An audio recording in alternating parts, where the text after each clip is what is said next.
Hey podcasters, I hope you and your family are well and keeping healthy. A big thank you for listening to the show, and it would mean the world to me if you would subscribe and also write a review. On the show today, I have Luke Johnstone, who is Principal Consultant of Double O Consulting. They are a fabulous consultancy that do heaps of work in the Agile leadership and teamwork, as well as business analysis space. And so that's the flavour of things that we talk about today. We have a chat about agility and teamwork and just how you might get a team to think through how it works and the flow of its work so it can get more control to win, which is what they want to do at the end of the day. They want to achieve their objectives and they want to get the work done. We also have a chat through digital culture and leadership and communication and how that's kind of evolving. The type of leadership that I think works best when you're working with change projects is something that Luke touches on as well, and he had some really good sort of examples of the types of traits he's seen in leaderships that make the programs that they've been working on really rock and roll. Without further ado, I want to introduce you to Luke Johnstone, Principal Consultant at Double O. So Luke, how are you? I'm really good, thanks, Hilary. Very excited to be here, and thanks very much for picking me as one of your guests on your podcast. Oh, absolutely. That's such a pleasure and great to have you on as well. I've enjoyed working with you, and I also think you do some really interesting things. So I'm looking forward to this conversation. Yeah, cool. And I guess I'd quite like to sort of let the listeners know a bit about how we know each other. And I know you because you worked with a team I was working with. It was in a different organisation, but you were pretty instrumental in doing what you do best, which is helping teams make work better. It's one of the phrases I know you used a lot when you were talking with me in that particular team. Yeah. And at your core, since working with you, I know that you're a very passionate business analyst. You're very into agile and leadership and teamwork. And so my question is, why and how did you get into those? So what is it that really takes you about those areas? Yeah, wow, jeepers. Bit of a backstory, I suppose. So, a long time ago, probably about 20 years ago, I came back from New Zealand after my OE, and needed to grow up and get a job, that sort of thing, and worked for a small company called. I got a job in a small company called CIC Global. And I was there. They're a really cool little company. They were doing some really innovative stuff 20 years ago, which is very much mainstream now, around electricity smart metering. So they would put these massive boxes on and to connect them to meters, and they would be able to communicate with their back office through this. Okay. Through So 20 years ago, that wasn't really being done anywhere in the world. So it was really innovative. So it was really cool. And so I was like number 7 or 8 into that organisation, and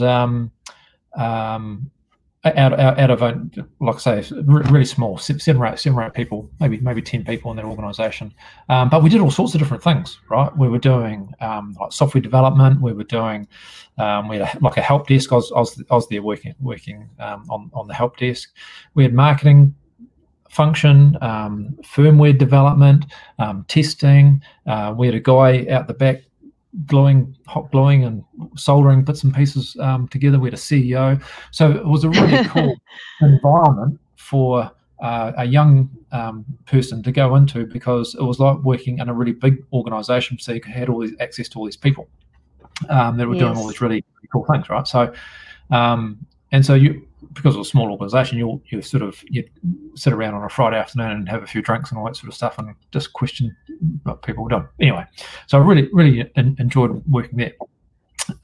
So how did I get into what I was doing? So as I said, I was working on their help desk because we had a customer facing sort of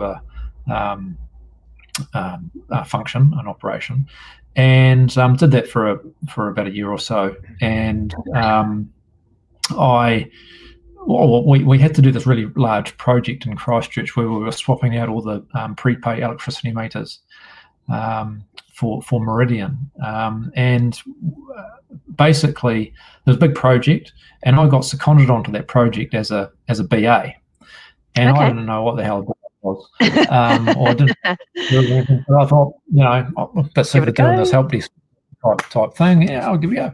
And so for that project, I was pretty much just trying to sort out how we were going to do this big replacement project, and so sorting out a bit of process and just getting things sorted out.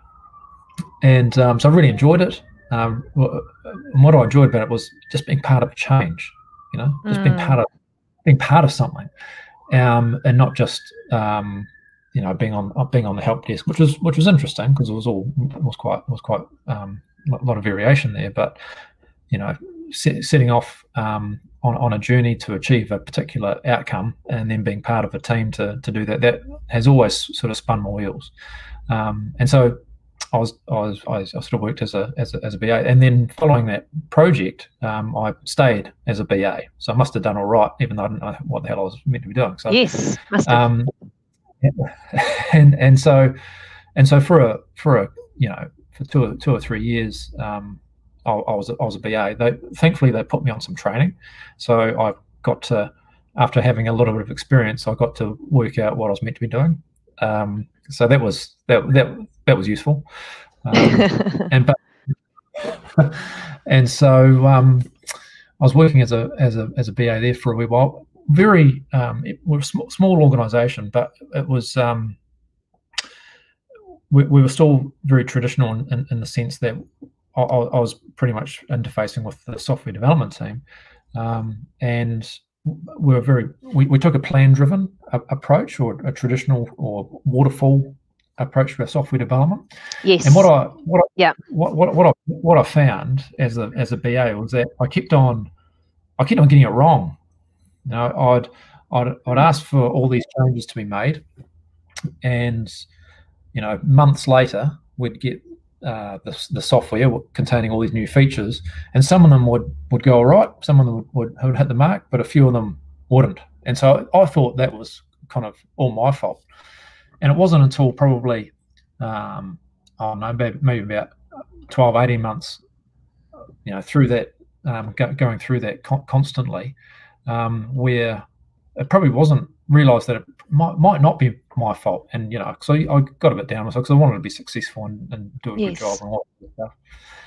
And really, what was happening, and what I've sort of realised, now, is what was happening is that because the organisation was small and it was growing and there was a lot of change going on, I was dealing with a lot of uncertainty, but I didn't know what that was. No. And so I was trying to predict what the future would be like and all that sort of thing. And I'm not smart enough to predict what the future's going to be like. No, nowhere near it. So that's what I mean. I kept on getting my analysis wrong, and then I was sort of thinking, over time, I thought, gee, there must be a better way. Either I've got to go and find a new job, or there might be another way. And luckily, I was working with some good people that sort of said, well, it's not necessarily you. It could be in the environment and all that sort of stuff. So I thought, that's a relief. So I persevered and I kept on looking around. Then I sort of found Agile, and this was probably back in like 2005, 2006. Okay. Agile in Christchurch was still pretty new then. It wasn't as ubiquitous as it is now. And started going to found a it wasn't called a meetup back then, but went to a meetup. Agile. This is how far. And started learning more about Agile, and realised that, and started learning all these concepts around dealing with uncertainty and not having to predict, get things right up front and all that sort of thing. And I thought, oh right, maybe there's hope for me. And I went back to the organisation and told a few people about this, but there wasn't really much of an appetite for adopting Agile in that organisation at the time. Sure. In CIC. And it wasn't until there was a change of leadership, probably around, 2009, So I've been working in this organisation for 9 years by that point, Yeah. 8 or 9 years, and changing leadership, saw my opportunity, got into the ear of the new boss, and we decided to go down the whole Agile path, and we implemented Scrum. And from that point, it was it made my life a lot easier, because I wasn't having to, predict what was going to be happening in 6 months time, kind of thing, because that was our release cycles at the time in terms of software. Just for a young growing company, probably from any company, but a young growing company like we were then, impossible, really hard to do. So long story short, that's been I suppose my BA and my Agile journey. Using those, I've always liked doing the BA side of things, because like being part of something, as I said, and being really curious, and that's where the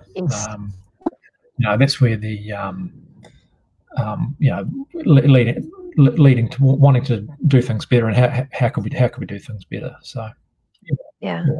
That experience makes so much sense to me. And in fact, you're probably really fortunate that you had that experience, because if you'd gone into a BA role in a big change project and it'd gone really well, you would have been like, oh, okay, great. But the fact that it didn't always go well, and you were kind of reflecting on why it didn't and trying to search for some understanding there, is probably where you get your amazing BA skills from, I would say, because you've had that chance to really look at it and reflect and go, something's not working right here. And then you've found out why. So that completely makes sense to me. Had some quite brutal experiences with some very senior programmers who, weren't shy in coming forward with their opinions about my requirements and all this sort of stuff. So that was coming from I suppose you played a lot of sport growing up, rugby league and things like that. Yes. That I was used to that. If you come off at half time and you weren't playing well, or full time, then you were told in no uncertain terms about so, and it was never as brutal as that.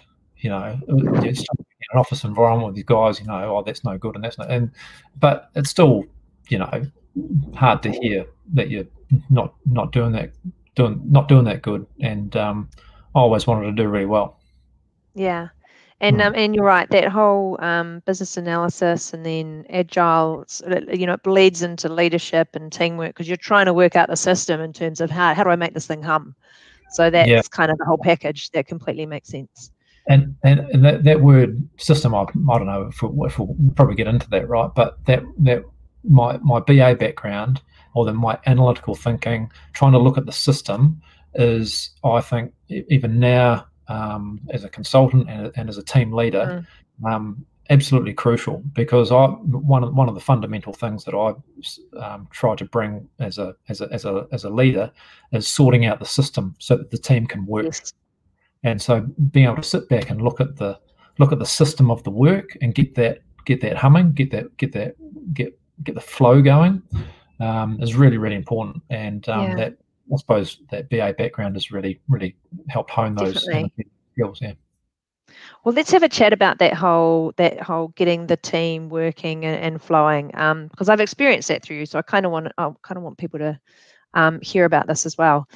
So I originally met you through another really great analytical thinker and another BA, Jacinda Jacobs, who was working for me at the time, and she introduced me to you, because I was leading this IT and digital team, and we had problems. There was just, like every operational team, but still, we were too busy, we were under pressure, we had limited visibility of like the type or source or frequency of our work. Requests came to the team, and often it was just like the loudest voice that was shouting got served, rather than having a really good understanding of which work to prioritize first. And it was a really difficult situation, and I was new to leading an IT and digital team. And I'm like, this is really odd. I don't know what any of my team are actually working on. So how can I help them if I don't know, like if I can't see their work? And so this was the quandary which I was talking to Jacinda about, and then this is how she introduced me to you. And you came in and you started saying things like, need to find a way to make the work better, and you need to stop starting and start finishing, and those kinds of things, which is all in that kind of agile space. So is that a really common problem that you see among a lot of teams? And if it is, like I know where we started when you were working with us, but where should teams start when they're trying to fix that particular problem? Because I think it is common. I think it's pretty darn common, actually. Yep, absolutely. Really, really common. Not my quote, that stop starting, start finishing one. I think it was Deming, W. Edwards Deming, that came up with them. But I love it. I love that. Sure. Little it's a goodie. Yeah. It is a goodie. The other good one I always like sort of talking about is the more you start, the more you start. So it doesn't, just because the more you start doesn't mean the more you finish. The more you start, the more you start. That's all that means. Anyway, back to the question. Yeah, there is a lot of teams, a lot of individuals that have that the curse of busyness, and they're just busy doing stuff, and so busy doing stuff that you can't sort of see the wood through the trees, and all those sorts of analogies. So, and it's not like managers tend to go off on an agile course. Like they might, and certainly I took my team through that journey, but it's not like that's a prerequisite for management and controlling work and flow. No. That's right. So I think the question was, where do you start? Well, you start with where you're at. That's where. Yep. That's gold. That is, just start with where you're at. Well, big deal. I mean, what it means is you start with what you're currently doing, right? And so what my sort of approach is, whether I'm a consultant or whether I'm a team leader, is you've just got to deal with the reality. I can't deal with where I want you to be or where I wished you were or anything like that. You start with where you're at. And so wise. Yeah, so wise. You're genius. And it's just more around, sort of really understanding the context in which you're operating. So if I was to come and work with your team at Cordia, it would be, I can guarantee it would be different to where the approach I'd take would be different to where or the interventions that I'd make would be different to what you do at your old role, right?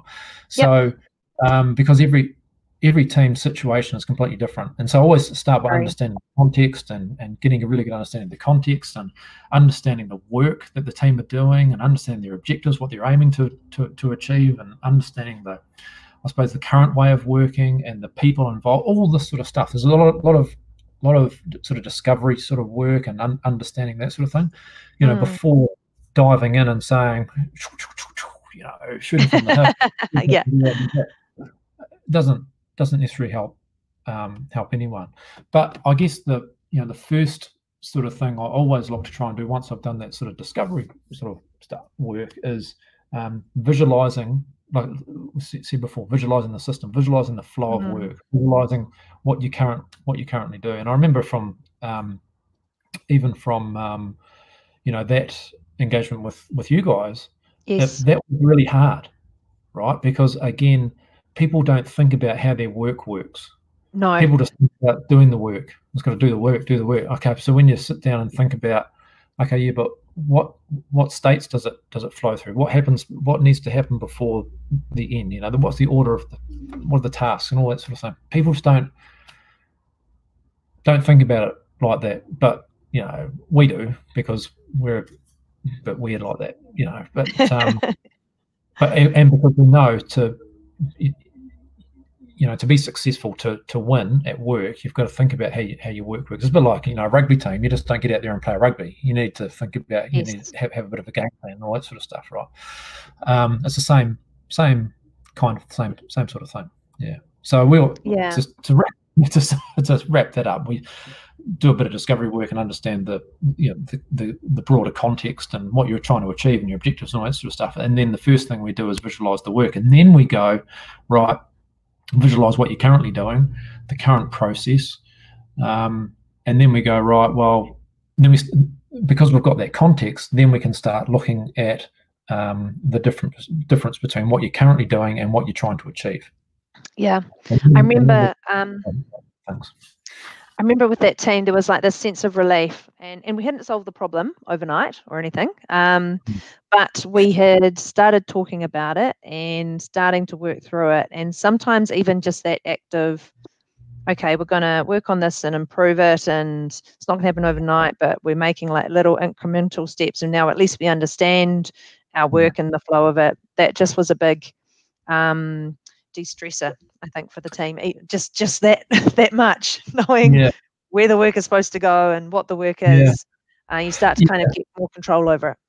Yeah, and it's weird, because it's almost like I was sort of I went and had a massage recently, and you know when you lie have a massage and you lie on the table and your face is down and your arms are hanging down and everything's just nice and relaxed. It's not very often you get to lie in that position. And even you lie in that position, you feel your body.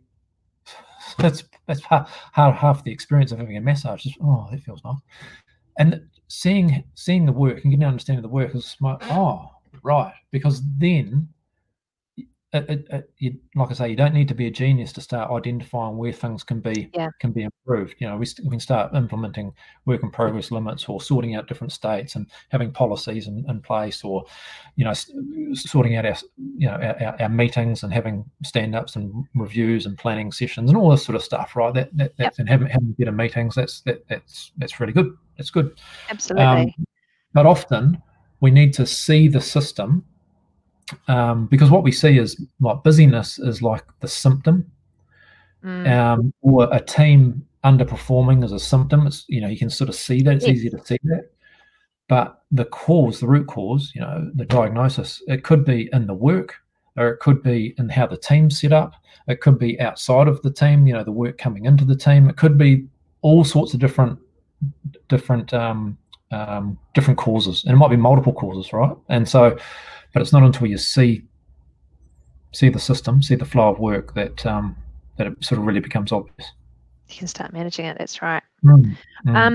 Listen, another kind of related subject I've heard you talk quite a lot about is waste in business and teams. And certainly when you're looking at the system, you're trying to work out where the wasteful kind of areas are. But can you give the listeners some examples of what you mean by that? And what are some of the good ways to get rid of waste as well? So kind of two-pronged question there. Yeah. So waste comes out of lean, and I'm not a lean black belt, super duper practitioner dude or anything else like that. That's not me. I'm curious and learned a bit about it, but I'm not an expert. People far more. You're still very good at training it though. I've certainly been trained by you, so let's not be too modest. But my way of sort of, there's lots of different types of waste. That's, there's a whole heap of different types of waste. But essentially, I always sort of think about it as, it starts with, understanding what you want to achieve, what your goals and objectives are, and that's that sort of thing. And then basically waste is how I sort of think about it. It's whatever's holding you back, whatever's getting in your way of achieving what you want to achieve. Right, so that's at a fundamental level. That's kind of what you're looking at there. And like I say, there's different types of waste, but again, at the next layer down, it doesn't necessarily matter what type of waste, or identifying the type of waste. I believe it's about saying, right, well, there's two sort of types of waste. There's pure waste, or just waste, non-value adding work. And then there's necessary waste.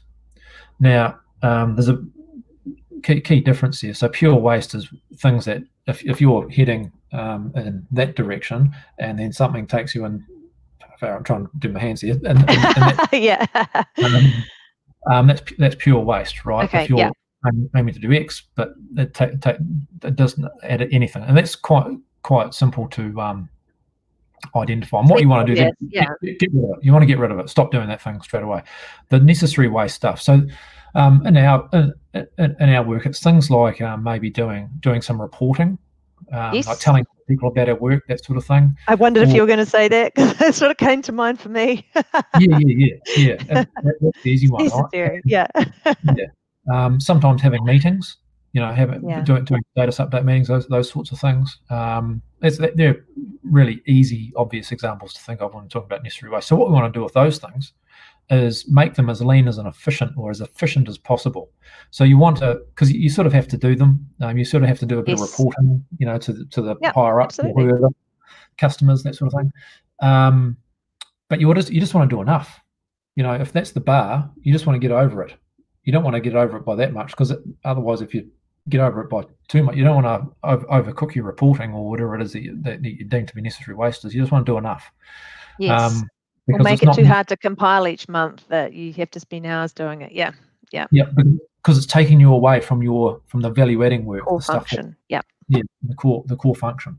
That's right. So, and then we can start looking at the different types of waste underneath that. The waste of rework and over-engineering, and the waste of human potential, and all these different types of waste. But I always sort of think about it in quite simple terms. We identify what we're trying to achieve. We identify things that are taking us away from or preventing us from getting where we want to achieve.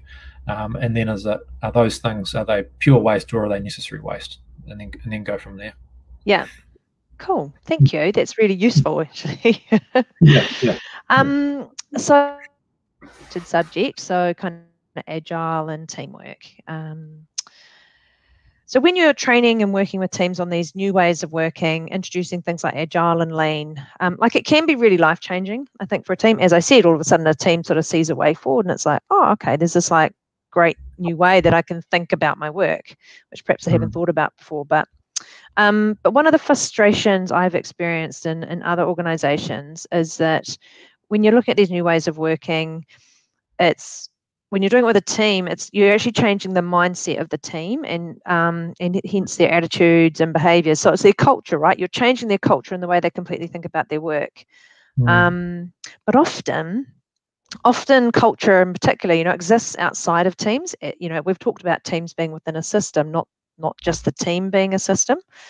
And so that can be a lot harder for teams when they're trying to change the way they're working if the organization around them isn't changing it at the same time. So I think unless you really understand that, it can be difficult to get really effective change going, because the team's always going to come up against this barrier of the rest of the system sometimes. So that's a tricky one. It is a tricky one. It's hard. We again, it's another thing that we find. That's quite common. I suppose the thing that I'll say about the change in the way of working and implementing lean and agile, all that sort of stuff. People don't want to implement, or they don't want to be agile. They don't want to be lean. All that stuff. What they want to do, they want to win. They want to do well. They want to succeed. They want to achieve business objectives, their business goals. They want to be happy at work. Absolutely. They want to feel as though they're contributing. Their engagement is high. They're getting job satisfaction. That's what they want. And so our approach is to go, well, really understanding that stuff, what's really driving people and what their objectives are and what they're hoping to achieve, that sort of thing. And then, subtly in the background, maybe using some agile type methods and practices to help them along the way. And I think so. I just wanted, that's what popped into my mind as you were talking there. I guess in terms of a team, a couple of things there. So I always sort of think about a team being a silo. Right, and we go, oh, silos are bad. Can't have silo. Well, silos are good, because they focus your attention. You have a silo on a farm to separate the different types of grain. You don't want to mix up your grains. You can't mix up your grains on the farm. That would be no good. That's true. So we have teams of silos. But the key thing is being deliberate about your silos, and then and knowing that teams aren't. They're not silo grains on a farm. They're teams. We put people into teams so that they for efficiency and effectiveness, right? So they can get more done. So they're not being spread all over the place. But they don't operate in isolation. They have to operate with other teams.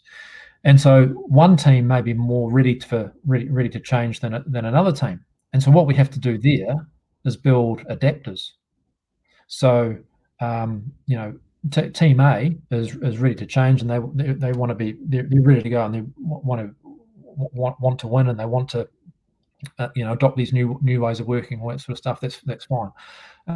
There might be other teams for a million and one different reasons that aren't ready to go, and and so what we have to do there is with Team A build an adapter to the outside world, or to the other teams around them. Right. Okay.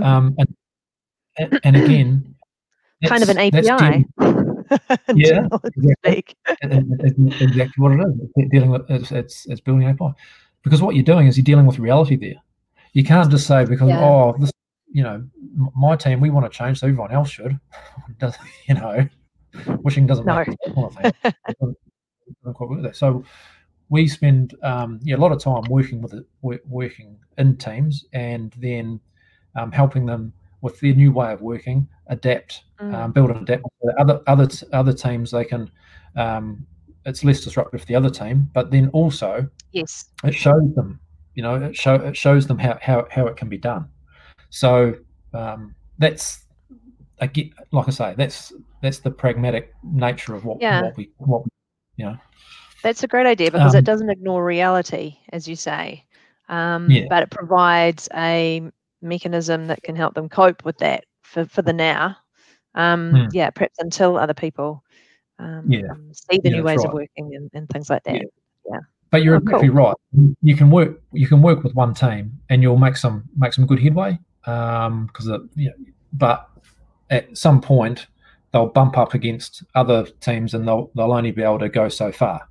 Even if you, especially in terms of trying to implement organizational agility, you'll only get so far with changing their way of working with one particular team, and so that's when we have to start working with other teams or leadership teams and that sort of thing. So So you said leadership, actually, and I'd like to have a bit of a chat around that. So on the show, I mean, it's digital culture ideas. We often talk about digital culture, and then also digital leadership as well. Talking about the fact that traditional leadership, which is at very much command and control, being a more more traditional style, and then moving more towards a digital leader who sort of is a lot more enabling and open communication, and fail fast and that kind of thing. So when you're working with teams, have you found that there's sort of a better type of leader to work with to kind of help the projects and programs be much more successful? Is that a thing, or not? Yeah. I mean, we always talk about people, having the right sort of mindset, and leaders having the right mindset, and it, like you say, it is around. Often around being a little bit vulnerable, or being vulnerable, and accepting that you don't know everything, and that you can, sort of like what I was saying about my early sort of BA career, not pretending that you know all the answers, and that you have to know all the answers, I guess. Yeah, that's right, and just accepting that there's a lot of sort of uncertainty, so just even having that sort of mindset as a leader really helps. I guess the types of leaders that I relate to, or not necessarily relate to, but I think of as the sort of role modeling around, and it's probably just because where my interest lies in sport and whatnot, but some of my like rugby league coaches that I had growing up, so got to play at a reasonably good level, and so the higher up you sort of go, the better coaches you have, right? Sure. And so I think back to a lot of what they would do, and in terms of trying to develop the individual as a leader, I think that's a really a good trait to have, in terms of developing the people in your team, or developing in terms of skills, or giving them a broader range of experience and all that sort of stuff. Really, really important. I guess setting a vision for the team. And so again, with sport, really straightforward. We want to win this championship, or we want to, not get last, whatever, one of those things. Yeah. But setting a vision, because as a leader, I think that's really important that we do that sort of thing. And then obviously building the team. And so Jeepers, building the team, and what I mean by that isn't going out and doing an assault course or something like that. That's part of it, obviously, but a lot of people do that. But I mean, putting the building blocks of a team together. So looking at the talent, looking at, like I say, the vision and the mission, looking at the way of working, building a safe environment, making sure people have got the resources, all these types. That's what I mean by proper team building. That team bonding stuff, the assault course or to temp and bowling, that helps with that as well. But I mean, really strong team building, and having that absolute relentless focus on results, and really driving results. So I think back to a lot of my rugby league and other sport coaches who would demonstrate those sorts of traits. And I guess these days when we're working with teams, that's what we're trying to set up, that system in terms of a leadership system as well. Because if we don't have those things, then there's a high risk that the team will sort of go off track, regardless of whatever way of working you've implemented. Yes, yeah.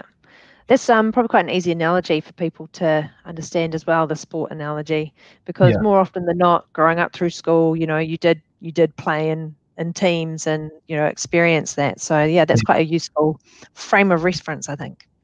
Yeah, I like using sport for that frame of reference. It's good, but it's also not so good as well, because we look at sports teams and they spend a lot of time practicing.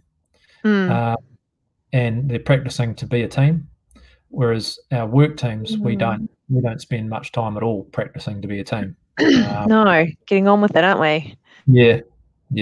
So it's a good analogy, but it can sometimes lead us, down the wrong path. It's not so good analogy. We want to be like the All Blacks. Well, you won't be, because the All Blacks spend, not for a start. I don't know about what happens at Cordia, Hilary, but there's not many people growing up wanting to come and work at Double O, whereas there's a lot of people growing up wanting to be All Black. Everyone wants to be an All Black. Not many. They've got an advantage of the talent side of things for a start. So there's all sorts of. Yeah, true. And on that same topic of digital leadership, so I have noticed you've been doing a lot more on LinkedIn.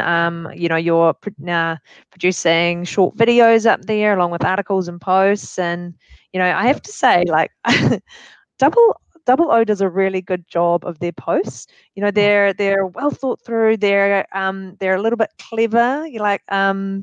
And they do make you notice them. So are we going to see more of that kind of stuff from you and from Double O? Is that kind of the new way you guys are going to be communicating all this amazing information you have? I mean, obviously you're a consulting service as well, and people can buy your services, but are you going to be sharing a little bit more online and communicating in that way? Yeah, that's the intention. Absolutely. So thanks for the feedback. It's always, you never know, right? You put yourself out there, you never know how it's going to go. So we have a bit of fun putting it together. Sometimes we have a bit of fun putting it together. So and we like to think that, well, what we aim to do is obviously give something away. Try to give people some nugget of gold somewhere that'll help them. That's the idea, and obviously to tell the world about ourselves. But you have a bit of fun along the way. We really like them because it sort of represents us. We're not trying to be, something that we're not. What kind of what you see is what you get with us. We're fairly pragmatic people. We don't pretend to be the smartest people in the room or anything else like that. It's fairly humble. But I will say, if I can. Anna Scaife from Wordplant, www.wordplant.co.nz, she's the mastermind or the producer or the director and sort of things behind a lot of our content, and she makes us look a fair better than what we are. So So well, she's obviously very good, and absolute credit where credit's due. But I mean, she's very clever. Very clever. Test working with you and Kane and things as well. Very good, fun team to work with. Yeah, I'm one of those people that gets very self-conscious about what I say. I probably can't tell from this, but I've got a bit of verbal diarrhea going on. But especially when I go to write stuff down, it's jeepers, I don't know what I'm going to say here. I don't know how to say it, and I just fire off here a couple of bullet points, 3 or 4 bullet points, and all of a sudden it turns into this paragraph for us, and it's like, oh, that's really cool. Yep, that'll do. Perfect. That's exactly what I want to say. Awesome. So she's obviously hitting your right tone and feeling though as well. So she's capturing your piece, really well. Yeah. So, but there'll be a bit more of that stuff coming out. Yep. Awesome. Well, I look forward to it. I'm following you. And so what's next for you or Double O? What are you guys what's the team looking forward to? What's coming up? COVID's obviously been really tough for us, and tough for everyone. It's been tough for us. So we're very fortunate to be working with some a lot of really good clients, helping them through COVID, helping them react to what's in front of them. We're working with the Callaghan Innovation and on their sort of Built for Speed program, which is aimed at sort of late sort of startup software companies who are ready to grow, and you're putting some frameworks together for them, or just helping them with their way of working. So that could be anything from sorting out their team, sorting out their way of working, sorting out their technology, just helping in all sorts of different ways there. Awesome, lucky them. Yeah, and lucky us too. So it's really good because we're dealing with we're working with companies that are ordinarily we wouldn't probably be able to work with. There might be a bit of a funding hurdle there, and they're so interesting, and you get to work with some really interesting people, and it's you're not dealing with a whole heap of bureaucracy either, because they're usually quite small. They're pretty lean already. Right, that's right. Other than that, the tech summit's coming up in November now. So we're really looking forward to that. We'll be shouting the coffees for everyone. I did see that. Yeah. Yep. So that's our thing. We love having a coffee with people, sitting down, having a chat, and excellent. So if someone wants to speak to you some more, you'll buy them a coffee and have a chat. Absolutely. That's our thing. Shout the coffee. Brilliant. So just reach out on LinkedIn, or get in touch via all our email addresses and phone numbers are on our website. And yes. Do you want to tell people your website as well? So you mentioned people can find you on LinkedIn, obviously, and that's where they can see some of your video sort of content as well. Yep. So double-o.nz is our website. So doubleo.nz. So pretty straightforward, pretty easy to find, and that's our website. Great. Luke, thank you so much for coming on the show. You're a pretty special person to me. You really helped me in an organisation with a team that we, really got moving in the absolute right direction, which was really exciting to see. And you're one of those very talented people as well that, your ideas are great and your concepts make people think differently. And I think that's absolutely what makes you a fabulous BA, but great to work with in that kind of team and leadership space as well. So thank you very much for coming on the show. Thank you. Thanks for the invitation. I've really enjoyed it. Thanks, Hilary.